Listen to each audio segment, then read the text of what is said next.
కీర్తనలు 37వ కీర్తన 4వ వచనాన్ని చదువుదాం. ఆమేన్.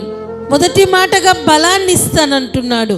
ఆ బలాన్ని ఇచ్చినప్పుడు దేవుని యొక్క బలం పొందుకుంటే, దైవ బలముతో నీవు చెప్పే మాట ఏంటి అంటే, నా దేవుని యొక్క బలాన్ని బట్టి నన్ను బలపరచువాని యందు నేను సమస్తమును చేయగలనని సాక్ష్యము చెప్పే దేవుడి బలమైన సాక్షిగా నీవు ఉంటావు. అయితే నీ స్థితి, నీ పనులే అవ్వటం లేదు, నీ పరిస్థితే తారుమారుగుంది, నీ యొక్క జీవితమే అస్తవ్యస్తంగా ఉంది, నిరాశలో ఉంది.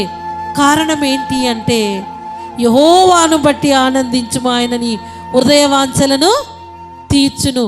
నీ పనుల భారము యెహోవాకు అప్పగించుము, అప్పుడు ఆయన నీ ఉద్దేశములు నెరవేరుస్తాడు. దేవుని బట్టి ఆనందిస్తే, దేవునిలో ఆనందిస్తే మన భారాన్ని దేవునికి అప్పజెప్పగలం. దేవుని బట్టి ఆనందించక, దేవునిని ఆరాధించక నీ పనులు దేవుడు చెయ్యాలి అంటే చెప్పేటటువంటి ఆశ, చెప్పే ధైర్యము నీకుండదు. కారణం ఏంటి అంటే, దేంట్లోనూ ఆనందిస్తుంటారు. దయతో ఈ సమయంలో ఒక విషయాన్ని జ్ఞాపకం ఉంచుకోండి. మన జీవితంలో దేవుని బట్టి ఆనందించినట్టుగా, దేవునిలో ఉన్న ఆనందము కన్నా ఏది ఎక్కువై ఉండకూడదు.